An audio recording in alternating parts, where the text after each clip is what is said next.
국회에서 체포 동의안이 가결된 더불어민주당 이재명 대표가 오는 26일 구속영장 실질 심사를 받게 됩니다. 이재명 대표는 입장문을 통해 국민을 믿고 정진하겠다고 밝혔지만 출석 여부에 대해선 말을 하지 않았습니다. 경랑에 휩싸인 민주당이 추석 전에 후임 원내대표 선출에 들어갑니다. 회의를 주재한 정청래 최고위원은 같은 당 의원들이 대표를 팔아먹었다면서 이 대표 사퇴설을 일축했습니다.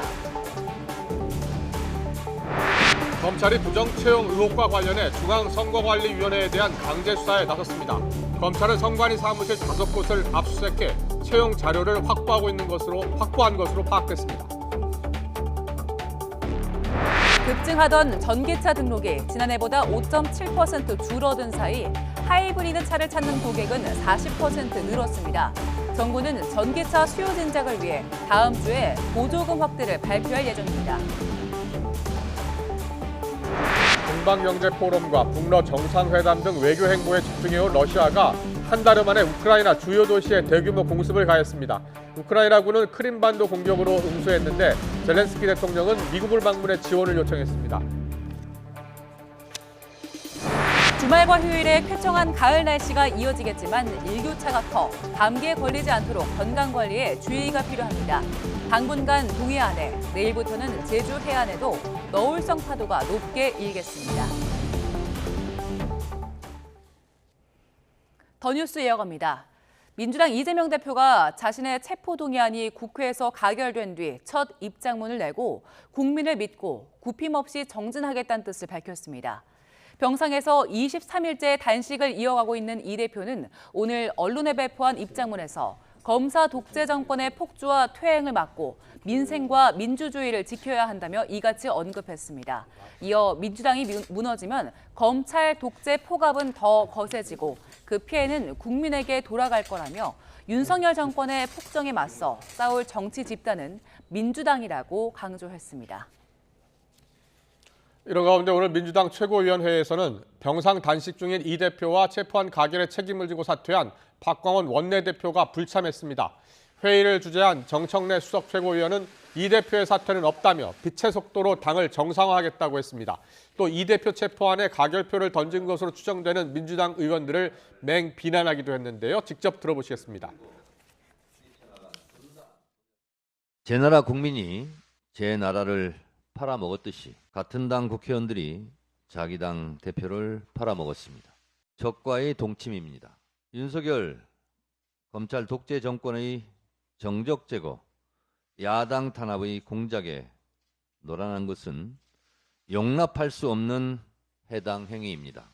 끊임없이 이재명 대표를 흔들겠지만 저희 이재명 지도부는 끝까지 흔들림 없이 이재명 대표 곁을 지키겠습니다. 누구 좋으라고 이재명 대표의 사퇴는 없습니다. 이재명 대표 체제로 강서구청장 승리하고 총선 승리를 위해 일로 매진할 것입니다. 후임 원내대표는 가장 빠른 시일 안에 가급적 추석 연휴 전에 선출하도록 하겠습니다. 민주당 이재명 대표의 구속 여부는 다음 주 화요일인 26일 오전 10시 유창훈 영장전담 부장판사 심리를 거쳐 결정됩니다. 서울중앙지법 영장전담판사 가운데 사법연수원 기수가 가장 빠른 유 부장판사는 검찰이 이 대표 구속영장을 청구한 지난 18일 담당 법관이었습니다. 앞서 유 부장판사는 이 대표가 연루된 백현동 개발비리 사건에서 특혜를 제공받고 1,300억대 이익을 챙긴 혐의를 받는 정바울 아시아 디벨로퍼 회장의 구속영장을 발부한 바 있습니다. 또 민주당 전당대회 돈봉투 의혹으로 구속된 송영길 전 대표의 전직 보좌관 박모 씨와 강래구 전 한국감사협회장의 영장심사도 유 부장판사가 맡았습니다. 다만 같은 의혹으로 심사를 받은 무소속 이성만 의원과 김용 전 민주연구원 부원장 재판에서 위증한 혐의를 받는 이모 씨의 구속영장은 기각하기로 했습니다. 중앙선거관리위원회의 부정 채용 의혹을 수사하고 있는 검찰이 전국 선관위 강제 수사에 나섰습니다. 서울중앙지방검찰청은 오늘 경기 과천에 있는 중앙선관위원회와 서울, 대전, 전남, 충북, 선관위 등 5개 사무실을 압수수색해 각종 채용 관련 자료를 확보했습니다. 앞서 국민권익위원회는 2017년부터 7년 동안 채용된 선관위 공무원 경력 채용자 384명을 전수조사해 312건을 수사 의뢰했고 28명을 고발 조치했습니다. 경찰이 앞으로 불법 집회로 인한 피해에 대해서 적극적으로 손해배상을 청구하기로 했습니다. 일각에선 집회의 자유가 심각하게 위축될 것이란 우려가 나오지만 경찰은 선진국 수준의 집회 문화 정착을 위해서 필요한 조치라는 입장입니다. 김다은 기자입니다. 지난 2008년 미국산 쇠고기 수입 반대 집회 당시 경찰은 집회 참가자들이 경찰 버스를 부수고 경찰관을 다치게 했다며 5억 원을 배상하라는 소송을 냈습니다. 그러나 대법원은 집회 주최 측이 폭력에 직접 가담했다는 사실을 인정하기 어렵다며 원고 패소 판결을 내렸습니다. 이 사례를 포함해 경찰이 지난 2006년부터 2017년 사이 집회 시위 대응과 관련해 제기한 손해배상 소송은 모두 30건. 아직 확정 판결이 나오지 않은 쌍용차 사건을 제외하고 경찰의 청구액 가운데 실제로 인용된 배상액은 20%에 그쳤습니다. 그러다 지난 2018년 경찰 개혁위가 집회 시위의 자유를 위축시켜선 안 된다는 취지로 손해배상 청구에 신중할 것을 권고한 뒤론 소송 제기가 없었는데 최근 기조가 180도 바뀌었습니다. 집회 시위 때 불법 행위로 인한 피해에 적극적으로 손해배상을 청구하겠다고 밝힌 겁니다. 불법 행위로 인한 물적 피해뿐만 아니라 경찰관에 대한 인적 피해에 대해서도 적극적으로 손해배상을 청구하도록 하겠습니다. 형사처벌만으로는 경찰관의 신체적, 정신적 피해, 기물파손에 대한 피해를 보상할 수 없는 데다가 선진국 수준의 평화시위 문화를 정착시키려면 손해배상이 필요하다는 설명입니다. 이 같은 경찰 방침에 반발하는 목소리도 만만치 않습니다. 경찰청 앞에서는 경찰이 집회 시위를 위축시키려고 한다며 규탄하는 기자회견이 열렸습니다.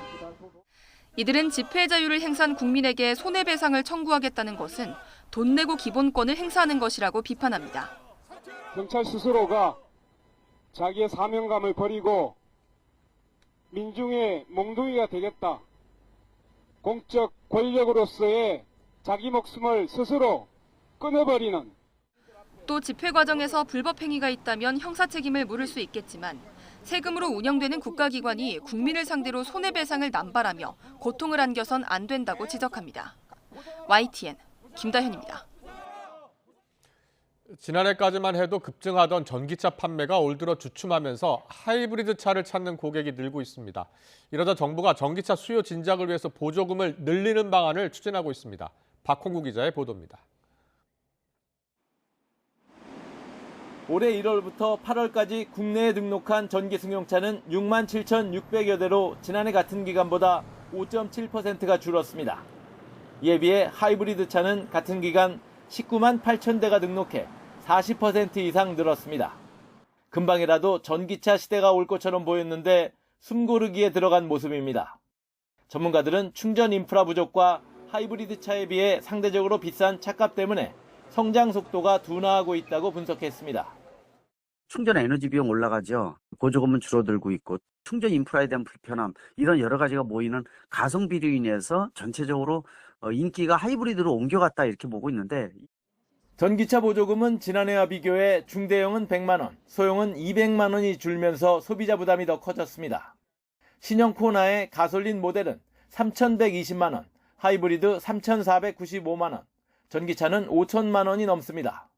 전기차 보조금 843만 원을 제해도 하이브리드와 전기차의 가격 차이가 750만 원이 넘습니다. 정부는 국내 전기차 수요를 견인하기 위해 보조금을 늘려 다음 주에 구체적인 내용을 발표할 계획입니다. 추경호 부총리는 기자들과 만나 보조금 지원 대상을 확대하고 인센티브 제도를 강화하는 방안을 찾고 있다고 말했습니다. 하지만 전문가들은 충전 인프라가 부족한 상황에서 보조금만 늘린다고 전기차 보급이 확대되긴 어렵다며 주거지역 근처에 급속 충전기 확충이 무엇보다 중요하다고 강조했습니다. YTN 박홍구입니다. 지난주부터 동방경제포럼과 북러 정상회담 등 굵직한 외교 행사를 치러온 러시아가 한 달 만에 우크라이나 주요 도시에 대규모 공습을 가했습니다. 우크라이나는 크림반도 내 러시아 주요 군사 거점에 대한 공격에 집중했습니다. 황보연 기자의 보도입니다.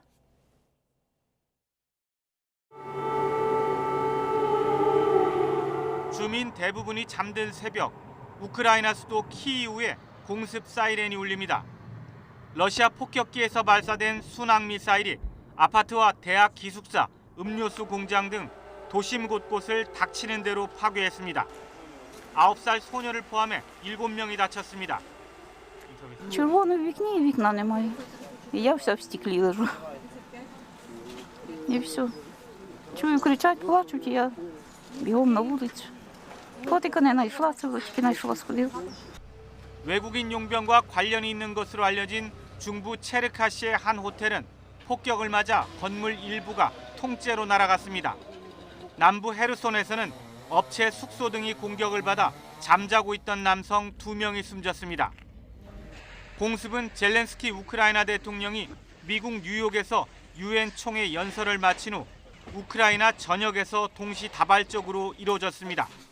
최근 한 달여 만에 가장 큰 규모로 최소 2명이 숨지고 20여 명이 다쳤습니다. 비슷한 시각 우크라이나는 2014년 러시아가 강제 합병한 크림반도를 노렸습니다. 드론 훈련장이 있고 전투기가 배치된 서부 사키 공군 기지를 드론과 미사일로 공격한 겁니다. 크림반도 주요 군사기지에 대한 공격은 지난주부터 본격화됐습니다. 남부 세바스토폴에 있는 러시아 흑해 함대 사령부의 미사일을 명중시켰고 사키 인근 에브파토리아 방공 시스템에도 큰 타격을 가했습니다. І наші військово-морські сили, я дякую вам за цей сьогоднішній тріумф. Знищено систему ППО окупантів на землі нашого Криму. 자국산 농산물 수출과 관련해 폴란드와 갈등을 빚고 있는 우크라이나는 조만간 양국 회담을 열어 해법을 모색할 것으로 보입니다. 강력한 동맹인 폴란드가 더 이상 무기 지원을 않겠다는 선언까지 하고 나서자 다급해진 우크라이나가 먼저 손을 내민 것이란 해석이 나오고 있습니다. YTN 황보연입니다. 젤렌스키 우크라이나 대통령이 장기간 전쟁 후 지원으로 피로도가 쌓인 미국 의회를 찾아 도움을 호소했습니다. 조 바이든 미국 대통령은 북한 같은 나라에서 무기를 찾는 러시아를 비판했습니다.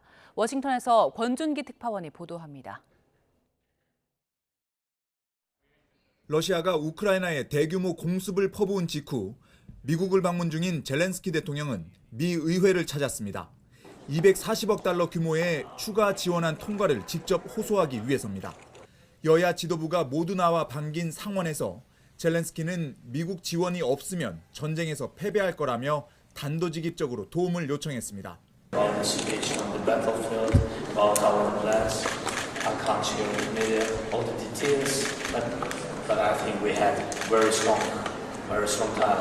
공화당이 다수당인 하원에서는 분위기가 사뭇 달랐습니다. 당내에서 우크라이나 지원 중단 압박을 받고 있는 메카시 하원의장은 지난해와 달리 젤렌스키의 의회 연설 요청을 받아들이지 않았고 카메라 앞에 나란히 서는 것마저 거부했습니다. 비공개로 진행된 면담에서 메카시 의장은 전쟁을 어떻게 이길 건지 조목조목 따져 물었습니다. But I believe when we're looking at where we're going right now, Zelensky has answered a lot of questions.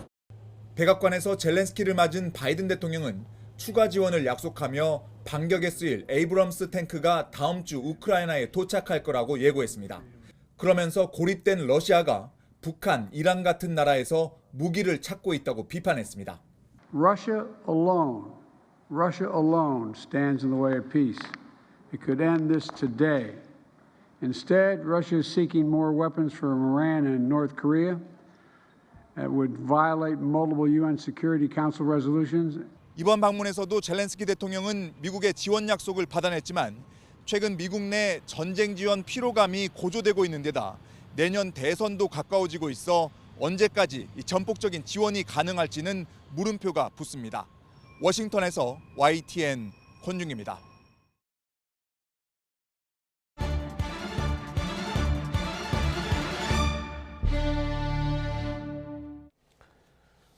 네, 처음으로 여성을 따라가 마구 때리고 성폭행하려 한 이른바 부산 돌려치기 사건. 가해자에게 징역 20년 확정이 됐습니다. 선고가 내려지자 피해자는 가해자가 출소하는 20년 뒤가 걱정이라면서 불안감을 호소하기도 했는데요. 네, 그리고 관심이 쏠린 사건 또 하나가 있습니다. 보험금을 노리고 남편을 살해한 계곡살인 사건의 이은혜가 무기징역이 확정됐습니다. 관련해서 이수정 경기대 범죄심리학과 교수와 함께 하나하나 짚어보겠습니다. 어서 오세요. 네, 부산 돌려치기 사건. 대법원 판결까지 난 거죠. 네. 어떤 사건인지 간단히 정리 좀 해주시죠. 네, 지금 지난해 5월 22일 날 있었던 부산의 오피스텔에서 이제 있었던 사건인데요. 뭐 오피스텔을 이제 주거지였기 때문에 들어오는 현관에서 지금 사전에 미리 이제 이 여성을 뒤에서 미행을 했던 것 같은 사람이 따라 들어와서 문이 닫히기 전에 다짜고짜 뒤에서 지금 사진에 보시다시피 돌려차기를 해서 여성이 쓰러지게 되고요. 뭐 그 이후에 막 머리를 밟고 해서 의식을 잃게 됩니다. 그래서 결국에는 사각지대로 여성을 끌고 가서 성폭행을 한 것으로 지금 이제 인정이 된 사건인데요. 그 사건이 1심에서는 징역 12년이 선고되는데 당시에는 살인 미수 혐의만 인정이 됐어요. 성폭행 혐의가 인정이 안 됐었는데 뒤늦게 의식을 찾은 피해자분이 본인의 이제 어떤 성폭력 피해의 가능성에 대해서 백방 뭐 여러 가지 그 노력을 하셔가지고 항소심에서 죄명이 변경됩니다. 그래서 성폭력이 인정이 돼서 강간 살인 미수 혐의가 인정이 됐고요. 형량이 12년에서 20년으로 늘어나게 됩니다. 이런 경우는 거의 굉장히 드문 경우인데요.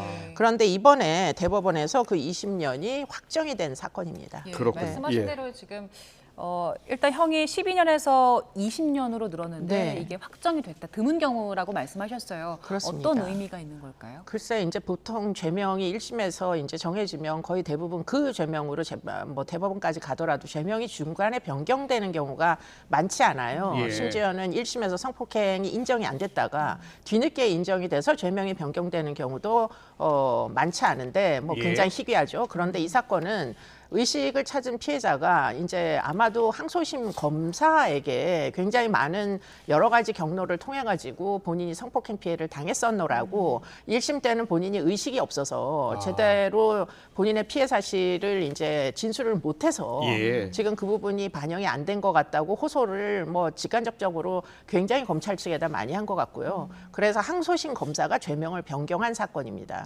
그렇기 때문에 뒤늦게라도 지금 사실관계에 부합하는 죄명이 이제 죄명을 토대로 해서 선고가 이루어져서 아주 다행한 일이고요. 그런 와중에 거의 다시 조사를 하다시피 합니다. 항소심에서. 그랬군요. 네, 그래서 결국에는 지금 속옷이 벗겨졌다는 사실이 인정이 됐고요. 그리고는 바지 안쪽에서 피의자, 피고인의 DNA가 검출이 됐다는 사실이 뒤늦게 확인이 됐습니다. 네. 피해자 측에서 적극적으로 문제에 나섰기 때문에 성폭행까지 들어가고 강간살인 미수가 적용이 된 거군요. 그렇습니다. 적극적으로 나섰기 때문이네요. 그렇습니다. 만약에 피해자가 이렇게까지 적극적으로 나서지 않으셨으면은 아마 12년형 살인 미수 범죄로다가 아마 항소심도 거쳐서 대법원까지 올라갔을 걸로 추정이 되는데 그러나 이제 형사소송 절차에서 우리나라는 피해자가 진술을 할 수 있는 기회가 많지 않아요. 그래요? 형사소송은 사실은 당사자가 범죄자, 피고인이기 때문에 피해자가 이제 재판 중에 진술을 할 수 있거나 뭐 검사를 찾아가서 내가 이렇다 저렇다 이런 피해를 진술할 수 있는 기회가 많지 아니하거든요. 그런데 지금 이 피해자의 경우에는 뒤늦게 정말 백방으로 노력을 해서 지금 이 피해 사실이 이제 변경이 된 거죠, 사실은. 그런데 그런 이제 여러 가지 상황을 고려해서 한 달 전인가 대검에서 이제 살인과 성폭행의 경우에는 피해자가 법정 질수를 할 수 있도록 해야 한다. 네, 그렇기 때문에 이제 피해자가 본인의 피해 사실을 지금처럼 뭔가 오인을 하거나 잘못 이제 뭐 공소 제기를 한 경우에는 정정할 수 있는 기회를 결국 갖게 되는 거죠. 그랬어요? 네, 그렇기 때문에 지금 피해 진술을 할 수 있게 만든 그런 굉장히 중요한 사건이라고 보입니다. 그렇군요. 네. 이번 선고를 직접 지켜본 피해자가 20년 뒤가 걱정이다 이런 얘기를 했습니다. 저희가 피해자 목소리를 좀 듣고 돌아오겠습니다. 피해자는 20년 이후부터가 시작이기 때문에 이거는 그냥 과정에 불과하다고 생각합니다. 보복 협박이나 그 모욕죄와 관련해서 교정청에서 조사가 다 끝나서 검찰에 송치 과정에 있고요. 그래서 앞으로도 계속 싸움은 계속될 것 같습니다. 안타깝지만은 현 시점으로부터 약 18년 8개월 후면 50세의 나이로 다시 세상 밖으로 나오게 되어 있습니다. 여전히 재범 가능성이 높다고 생각하기 때문에 매우 우려스럽고 안타깝게 생각합니다. 라디오 인터뷰에서 이제 20년 후가 더 걱정이다라고 이야기를 해요. 근데 네, 20년 뒤면 출소할 거 아닙니까? 정확히 18년 8개월 남았다고 하거든요. 네. 출소하면 그다음에 어떤 조치가 또 추가로 있습니까? 이 이제 피고인 같은 경우에 예. 출소를 하면 나이가 50세 정도 될 예, 예. 겁니다. 그러면은 이제 여전히 원기왕성하잖아요. 예. 50세도 요즘은. 예. 그래서 이제 재판부에서 그 이후를 걱정을 해서 지금 추가로 예. 전자감독을 20년 추가하고 전자감독이요? 네, 그러니까 발찌를 차게 되는 아. 거죠. 그리고는 발찌를 차면서 보호관찰관들이 이제 관리를 하게 됩니다. 그렇게 예. 되면 예. 그것과 함께 10년의 신상 공개를 뒤늦게지만 하여튼 신상 공개를 하게 그렇게 선고가 됐습니다. 그렇기 때문에 지금 이제 피해자분이 그럼에도 불구하고 지금 불안감을 굉장히 호소하는 이유는 지금 이 사람이 뭐 미결 그 수용 기간 동안 계속 피해자에게 위협적인 이야기를 하면서 교도소 구치소 내에서 보복을 하겠다는 이야기를 했다는 사실을 동료 수감자들이 계속 이야기를 이제 뭐 제보를 했던 거거든요. 그렇기 때문에 그런 부분에 대해서 다시 또 지금 공소 제기가 된 것으로 알고 있습니다. 그래요? 네, 그래서 아마 또 다른 재판이 한 번 더 있을 걸로 추정이 됩니다. 네. 피해자분이 사실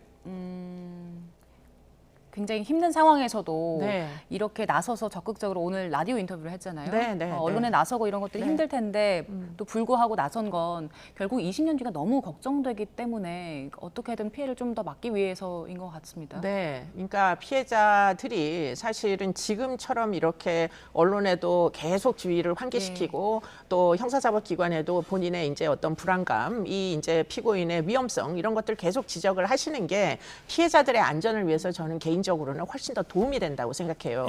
왜냐하면은 사실은 20년 후에라도 보호관찰관들이 또 관리를 하면서 좀 더 신경을 쓸 수 있게 될 거거든요. 그렇기 때문에 무조건 피해를 당했다고 어디에 그냥 숨어 계시는 것보다는 차라리 본인의 권리를 형사사법기관에 계속 지속적으로 호소하시는 것이 그게 훨씬 안전을 도모하는 데 도움이 될 거다 이런 생각이 들고요. 지금 국가에서는 그와 같이 범죄 피해자, 특히 이제 형사 강력범죄 피해자들에 대하여 지원을 이제는 적극적으로 하려고 노력을 하고 있는 걸로 알고 있습니다. 그래서 지금 여러 가지 심리 치료도 제공을 하고요. 그리고는 필요하다면 이제 피해자의 일정 기간 동안의 주거지 제공 이런 것까지 다 할 수 있도록 지금 제도를 정비하고 있는 와중인 걸로 알고 있습니다. 피해자는 이 너그러운 양형 기준 빨리 바꿔야 한다라고 이야기하고 있거든요. 양형 기준이 좀 더 강화돼야 되는 거 아닙니까? 네, 지금 이 이제 그 피고인 같은 경우에 전과가 17범입니다. 근데 17범 17번 안에 거의 다 대인 피해를 내는 폭력과 상해가 포함된 그런 이제 강도 강간까지 포함된 이런 이제 전과력을 지닌 사람이다 보니까 사실은 굉장히 불안한 것이 뭐 틀림이 없고 아주 흉악범인데 그런데 비해 가지고 1심에서 12년밖에 안 나온 거는 살인 미수임에도 불구하고 좀 짧게 나온 것이죠. 그렇기 때문에 지금 양형이 좀 너무 이 관대한 거 아니냐라는 피해자의 지적은 뭐 나름대로 상당히 합리적인 지적이다. 그렇기 때문에 이렇게 누범의 경우에는 지금 형량을 좀 더 강화하고 엄벌이 집행될 수 있게 그렇게 하는 것이 지금 법무부에서도 고민 중에 있습니다. 법무부 장관이 흉악범죄자에 대하여서는 뭔가 좀 더 엄격하게 제한을 줄 수 있는 그런 제도를 도입하겠다고 이야기를 하셨고 가석방 없는 종신제까지 지금 논의가 되고 있는 와중이라 앞으로는 조금 더 엄벌할 수 있는 기회는 늘어날 것이다. 이런 생각이 듭니다. 오늘 그 인터뷰에서 이런 얘기를 했었습니다. 최윤종 신림동 살인 사건 최윤종이 부산 돌려차기 사건 보고 이제 범행 계획했다고 했잖아요. CCTV 없는 곳에서 하겠다. 그래서 피해자분이 이 기사가 나오고 나서 한 일주일 동안 죄책감에 시달렸다. 본인이 원인이나 시동을 건 게 아닌가 이런 죄책감을 느꼈다라고 얘기를 하더라고요. 아니 이런 문제는 피해자가 죄책감을 느껴야 되실 필요가 전혀 없는 게 물론 뭐 피해자의 이야기 때문에 더 언론에서 보도를 많이 한 것일 수는 있겠으나 사실 언론에서 범행 그 직접적인 범행 모습이나 이런 것들은 사실 상당히 좀 이렇게 직접적으로 보도되지 않게 해야 되는 보도의 가이드라인이 없었던 게 언론의 책임이지 이 피해자의 책임은 아니잖아요. 그렇기 때문에 자책해야 될 필요성이 전혀 없다. 다만 지금 이렇게 모방할 수도 있는 영상들이 확대 재생산되는 거는 앞으로는 좀 주의를 기울여야 된다. 특히 이제 언론에서 보도된 영상을 2차, 3차로 재생산을 하는 유튜브들은 사실은 굉장히 좀 위험을 이렇게 가공해서 더 확장하는 데 이바지하기 때문에 뭐 유튜버들에게 주의를 좀 기울이게 할 수 있는 여러 가지 좀 법이나 제도 이런 것들은 필요하다고 보입니다. 네, 잘 들었습니다. 이 피해자분 상당히 이제 걱정이 많으신데 나라에서 좀 더 적극적으로 피해자 보호를 위한 조치를 더 해나갔으면 좋겠습니다. 그리고 이수정의 사건 파일, 우리 이수정 교수님이 직접 아주 중요한 사건이나 판례다라는 이야기인데요. 저희가 영상으로 일단 구성을 했습니다.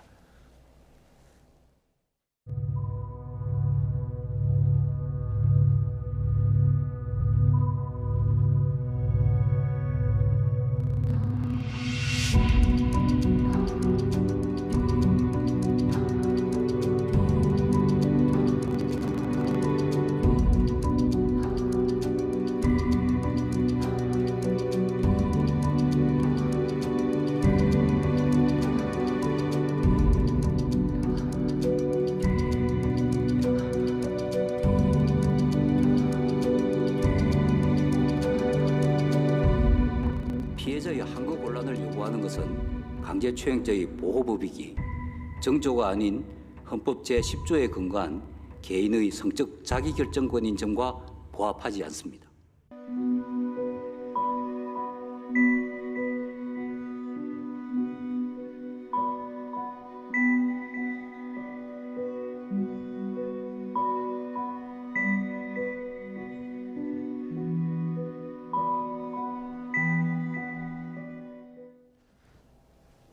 어제 대법원에서 강제추행 요건을 변경하는 판결이 나왔는데 교수님께서 이 사건을 가지고 오신 선택한 이유가 있을 것 같아요. 이게 사실은 굉장히 중요한 판례가 될 수 있습니다. 왜냐하면 지금 여성계에서 이제 성범죄와 연관해서 결국에는 이제 그 피해자의 동의 여부, 동의를 하지 않았음에도 불구하고 여러 가지 방법을 통해 가지고 성적인 침해를 했을 경우에는 이게 사실 피해자 입장에서는 범죄가 아니냐 하는 호소를 뭐 굉장히 많이 해왔고요.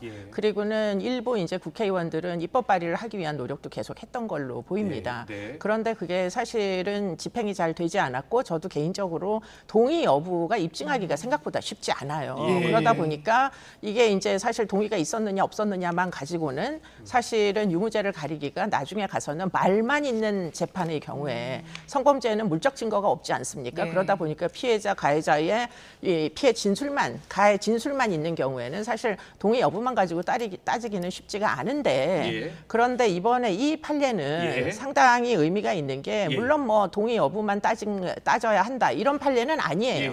그런데 이제 지금까지 성범죄의 경우에 뭐 강간이든 강제추행이든 피해자에게 폭력과 폭행과 협박이 있어야만 이게 성범죄가 입증이 됐었어요. 그렇기 때문에 폭행과 협박이 항거 불가능할 정도로 있다는 사실을 문제는 피해자 측에서 입증을 해야 돼요. 왜냐하면 그렇습니다. 피고인은 당연히 그런 적 없다고 얘기할 거니까 피고인은 계속 일관성 있게 나는 그런 적 없다, 그런 적 없다고 얘기하는 데 비해서 그럼 결국은 피해자가 폭력이나 협박이 있는 그런 항거 불능의 상태에 이르러서 내가 도저히 어쩔 수 없어서 성폭행 피해를 당했다는 걸 피해자가 입증을 해야 되는 거잖아요. 그러다 보니까 그게 생각보다 굉장히 쉽지가 않아요. 왜냐하면 이게 폭력이나 협박을 당했다는 증거를 찾는 게 사실은 이제 뭐 멍이 들거나 무슨 뭐 이렇게 완력으로 해서 무엇인가 이제 뭐 항거 불능에 이르렀다는 걸 입증할 수 있는 증거가 있어야 되는데 이게 사실은 폭력이나 협박이 그렇게 흔적을 남길 정도로 있는 사건보다 없는 사건이 훨씬 많아요. 진술만 있는 사건이 훨씬 많단 말이죠. 그렇기 때문에 인정이 잘 안 되는 경우들이 많이 있었는데 그런 사건에 지금 2014년도 사건이 해당하는 겁니다. 이 사건 잠깐 좀 자세히 설명 좀 해주실래요? 이 2000... 사건이 어떤 사건이었는지. 네, 2014년도 사건을 저희가 돌이켜서 보면 이 같은 이제 공간에 뭐 자주 왕래하던 사촌 오빠와 사촌 동생 사이에 일어난 일입니다. 예. 그래서 사촌 오빠가 사촌 동생 미성년자에게 결국은 자신의 이제 뭐 성적인 신체 부위를 예. 만져달라 이래 가지고는 뭐 딱히 폭행이나 협박 없이 피해자에게 강권하여 성추행을 일단은 먼저 시작하게 한 다음 이를 거부하니까 결국에는 오빠가 피해자를 쓰러뜨려 가지고 그 위에 올라타서 신체를 추행한 이런 이제 강제 추행한 그런 범죄예요. 예. 그러다 보니까 심각하게 주먹질을 하거나 죽이겠다는 위협을 한 건 아니죠. 예. 그래서 폭행이나 협박이 입증하기가 굉장히 어려운 상태로 1심에서는 유죄가 입증이 됩니다. 유죄가 인정이 돼요. 예, 예. 그래서 이 아마도 오빠가 군인이었던 것 같아서 이제 군사법원에서 1심에서는 강제추행이 유죄가 나오고 징역 3년이 선고가 됩니다. 예. 그런데 문제는 이 오빠가 나는 폭행도 안 하고 협박도 안 했으니까 나는 이게 뭐 한 거 불능에 이르게 안 만들었다 피해자를. 근데 피해자가 자기가 저항을 안 하더니 이제 와가지고 지금 문제 제기를 하는 거다 하고선 항소를 한 거예요. 그래서 고등법원에서 어떻게 됐느냐 강제추행이 무죄가 나옵니다. 그렇기 때문에 이렇게 폭행이나 협박이 분명하지 않은 범죄는 지금까지 무죄가 나올 수밖에 없었던 이런 판례를 깨고 이제 대법원에서 드디어는 저항을 할 수 없을 정도의 이제 뭐 한 거 불능에 이를 정도의 폭행 협박이 아니라 공포심을 유발하는 그런 이제 경우에도 그리고는 불법적으로 유형력을 행사하는 것만으로도 한 거 불능 정도까지는 이르지 않아도 강제추행이 성립한다라고 이번에 새롭게 판결을 내리신 거예요. 그렇군요. 네. 폭행이나 협박이 없어도 그렇습니다. 자, 불법 유형력이라고 하는데 유형력은 뭘? 지금 이제 본인의 의사에 반해가지고 몸을 뉘고서는 그 위에 올라타서 결국 몸을 만진 거잖아요. 그것도 결국 물리력의 행사니까 그 정도만 해도 주먹질을 하거나 칼을 들이대지 않아도 강제추행이 성립할 수 있다. 이렇게 판례를 낸 겁니다. 그런데 이런 것들이 사실은 과거에는 지금 폭력이나 협박을 입증해야만 이게 유죄로 판결이 되던 관례들이 있다는 거예요. 그렇기 때문에 지금 이런 이제 40년 동안의 피해자가 정말 뭐 여러 가지로 상해를 입었다 이런 식으로 피해자 다움을 계속 호소를 해야 겨우 유죄를 인정받을 수 있었던 모든 판례를 40년 만에 깨고 지금 아까도 이야기한 대로 유형력의 행사만으로도 지금 성범죄가 인정이 된다 이렇게 판결이 나온 겁니다. 강제추행을 판단하는 기준 자체가 좀 완화가 된 거잖아요. 그렇습니다. 시대가 바뀌어서 새로운 기준을 좀 드린 거다라고 볼 수 있는 겁니까? 네, 뭐 이건 너무나 당연한 얘기고요. 국제 기준으로 봐서도 물론 뭐 동의 여부에만 따라 가지고 또는 뭐 독일은 이제 저항 싫다 이런 이제 의사에 따라서만도 성범죄가 인정되는 그런 외국의 선진국의 사례가 있기는 하나 뒤늦었지만 우리나라도 좀 더 널리 성범죄의 혐의를 입증을 해주는 인정을 해주는 이런 판례는 굉장히 환영받아 마땅하다 그런 생각이 듭니다. 특히 이제 이런 게 굉장히 그 적용이 될 법한 사건들은 요즘 이제 이단에서 일어나는 성폭력 사건 같은 것들 있잖아요. 그런 것들은 사실은 폭력도 쓰지 않고 지금 뭐 협박도 하지 않아도 JMS 같은 종교 단체에서 있었던 수많은 여성들에 대한 성적 침해는 성폭력이 맞잖아요. 그런데 폭력이나 협박을 쓰지 않았다 하여 다 빠져나갔던 과거의 여러 가지 사례들을 이젠 더 이상 우리가 용인하지 않아도 된다. 이런 차원에서 굉장히 좋은 판례다. 그렇게 피해자가 입증해야 되는 사건이고 그렇습니다. 가해자는 폭행이나 협박만 하지 않으면 이렇게 무죄로 풀려날 수 무죄로 있었고 풀려났었죠. 근데 앞으로는 이제 가해자의 행위의 목적, 의도, 그 상황, 또 관계를 다 보고서 결정한다는 거잖아요. 네, 공포심을 느끼게 하거나 유형력을 행사하면 그것도 폭력이나 협박에 해당한다. 그만큼 심각한 것이다. 그런 이야기인 거죠. 네. 근데 이게 또 뭐 약간의 제한 조건이 있나 봐요. 그냥 동의 여부가 반드시 들어가야 한다는 건 또 아니라면서요. 네, 동의 여부를 기준으로 하는 건 아닙니다. 그렇기 때문에 지금 뭐 많은 젊은 여성들이 원하는 그런 동의와 비동의 간음 이런 것들은 사실은 지금 인정된 판례는 아니다. 네. 그럼 좀 더 강화를 해야 된다라는 목소리도 나오고 근데 있네요. 이제 그런 부분에서 좀 신중해야 될 필요는 있습니다. 어떤 점에서요? 왜냐하면 동의가 있는 경우에도 성폭력이 인정이 돼야 되는 상황도 있을 수 있어요. 왜냐하면 기망에 의하거나 또는 무슨 어떤 약물의 효과에 의해서 동의를 받을 수도 있거든요. 그렇기 때문에 예를 들자면 동의를 하는 순간에 녹음을 해놨다가 우리가 했던 건 동의에 의한 관계다. 이렇게 얘기를 하는 그런 악용된 사례 같은 것들이 있기 때문에 유의를 해야 되는 부분 틀림없이 있습니다. 알겠습니다. 저희 이제 마지막 사건 좀 짚어보겠습니다. 계곡살인 사건 이은혜 관련 이야기를 좀 나눠보려고 하는데요. 일단 이은혜 무기징역 선고 받았고요. 공범 조연수는 징역 30년 선고를 받았습니다. 이게 2019년에 벌어진 사건이니까 대법 판결이 4년 만에 나온 거예요. 꽤 오래 걸렸습니다. 꽤 오래 걸린 이유가 이게 사실은 처음에는 이게 이제 뭐 살인 사건이다라고까지 여길 수가 없었던 게 결국은 사건인지 사고인지 잘 구분이 되지 않던 시절이 있었어요. 그러다 보니까 이제 뭐 상당히 초기에 굉장히 좀 뭐 시간이 소요가 많이 됐고 이거를 이제 구성 요건을 충족시킴에 있어서 사실은 자기 발로 물속에 뛰어내린 부분을 그러면 어떻게 타살이라는 걸 입증을 할 거냐 하는 부분에서 뭐 굉장히 많은 증인과 굉장히 많은 이제 수사의 노력들이 이제 들어가다 보니까 뒤늦게 사실은 거의 재조사하다시피 해가지고 결국은 지금 1심에서 유죄를 끌어냈던 그런 사건이 이제서야 이제 그 대법원에서 유죄가 맞다 이렇게 이제 판결이 나온 것이죠. 이게 심리적 지배, 가스라이팅에 의한 직접 살인이 인정이 된 겁니까? 인정이 안 된 겁니까? 검찰에서는 이제 가스라이팅, 심리적 지배에 의해서 직접 살인을 한 것이다. 손을 대지 않아도 직접 살인이 가능하다. 이렇게 이제 주장을 했으나 그러나 그런 이제 공소의 논리가 재판부에 의해서는 인정되지 않은 사건입니다.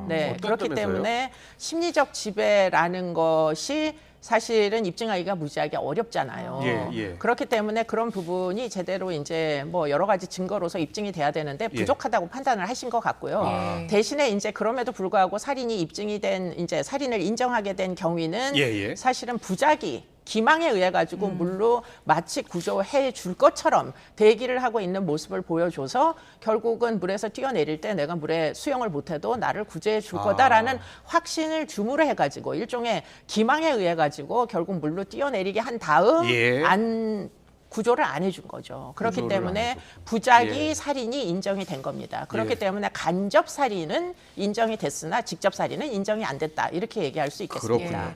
교수님, 가스라이팅으로 인한 직접 살인이 혹시 인정된 사례가 있었습니까? 미국의 판례들은 있습니다. 그렇기 때문에 이제 굉장히 먼 거리에서 연인에게 계속 자살을 하라고 종용하여 결국 연인이 투신을 했는데 나중에 디지털 포렌식 속에 이제 증거들을 보니까 계속 자살을 종용했던 문자들이 있어가지고 그런 경우는 가스라이팅에 의한 살인으로 인정을 받은 사례가 있습니다. 일종의 강요된 자살 사건인 거죠. 그래서 처음에 검찰에서는 지금 이 사건도 이은혜에 의해서 윤 씨가 강요된 자살을 하게 된 거 아니냐 이렇게 공소 제기를 했었죠. 보니까 그런데 이 이은혜가 보험사 상대로 생명보험금 8억 원 주지 않는다고 또 민사소송 제기했나 봐요? 네, 뭐 끝까지 본인은 무죄라고 주장을 했었고요. 왜냐하면 손도 안 대고 결국 직접적으로 사망에 이르게 한 게 아니니까. 그렇기 때문에 아마 무죄를 가정을 하고 보험금을 이제 달라고 계속 요구를 했던 것 같고 그게 이제 8억인데 왜 그러면 이렇게까지 끝까지 이제 청구 소송까지 제기를 했느냐. 이은혜에게는 딸이 있습니다. 그렇기 때문에 아마 본인의 딸에게 이 보험금을 이제 생활비로 넘겨주고 싶어서 그런 이제 시도를 했던 것으로 보입니다. 이건 별개의 소송인 거잖아요. 네, 그렇습니다. 이거는 어떻게 전개가 될까요? 근데 지금 이제 패소를 1심에서 이제 이은혜 쪽이 패소를 하게 됐는데요. 왜냐하면 지금 살인이 인정됐기 때문에 살인을 해서 결국은 이 윤 씨 명의로 된 보험금은 이은혜가 받을 수가 없죠. 그리고 지금 뭐 저희가 뒤에 사진 준비해서 그 공범도 있었잖아요. 그렇습니다. 그 내연남인가요? 네, 내연남이었고 지금 사실은 두 윤 씨와 이은혜가 혼인신고가 되어 있던 부부였어요. 그렇기 때문에 보험금 수령이라는 게 남은 가족에게 이제 가능하도록 뭐 보험금을 이제 상품을 가입을 했던 건데 알고 보면 단 하루도 함께 살지 않았답니다. 동거남을 계속 갈아가면서 이은혜는 다른 남자와 살고 있었던 거죠.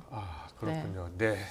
오늘 사건하고 또 판례를 잘 짚어봤는데요.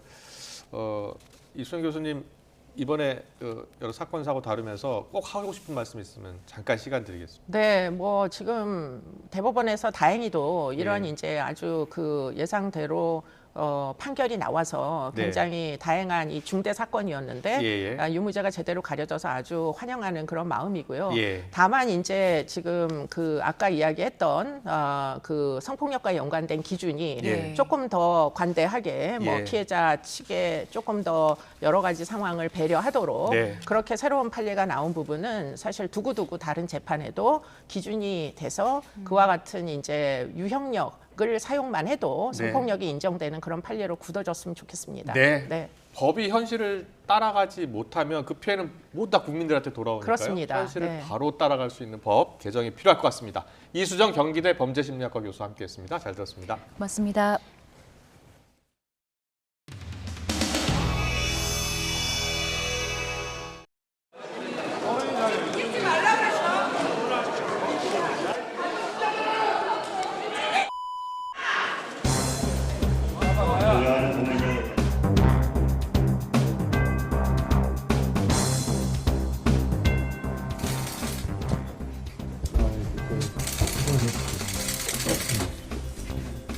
그래서 기운을 차리셔야 됩니다.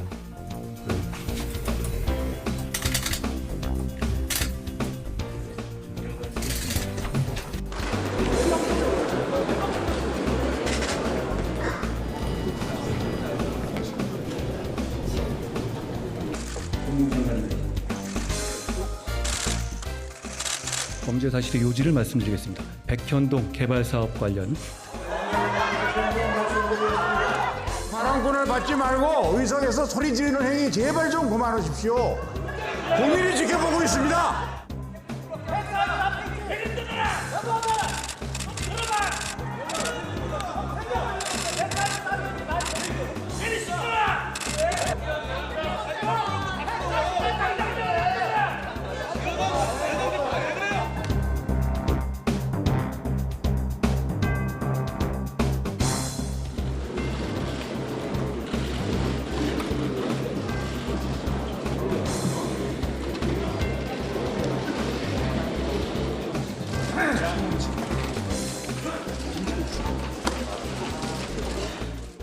가결되었음을 선포합니다.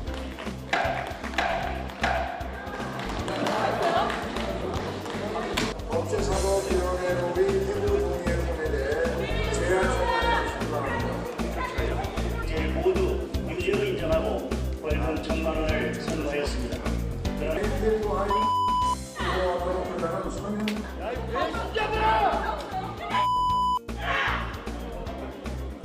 누군지 의심되는 가결표를 던진 인간들 있죠? 민주당에 간첩 있다!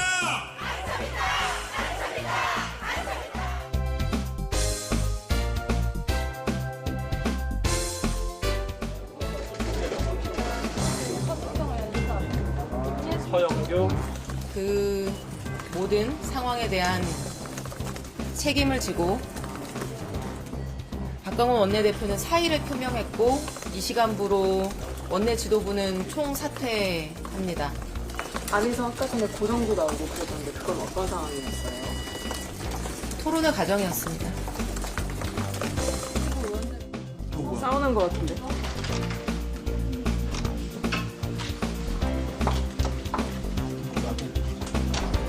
김정호.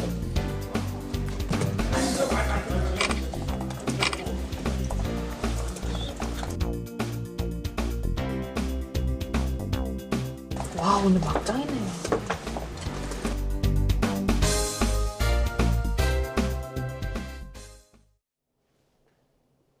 가을 하늘이 매일 오늘만 같다면 얼마나 좋을까요? 오늘 강원도 설악산의 모습입니다. 파란색 물감을 풀어낸 듯 청명한 하늘이 드러났는데요. 구름 사이로 볕이 꽤 강하게 내리쬐면서 낮 기온은 크게 오르고 있습니다. 서울과 광주의 기온 26도 가까이 올랐고 대구도 25도 안팎까지 오르면서 대부분 일교차가 10도 안팎으로 크게 벌어지고 있습니다.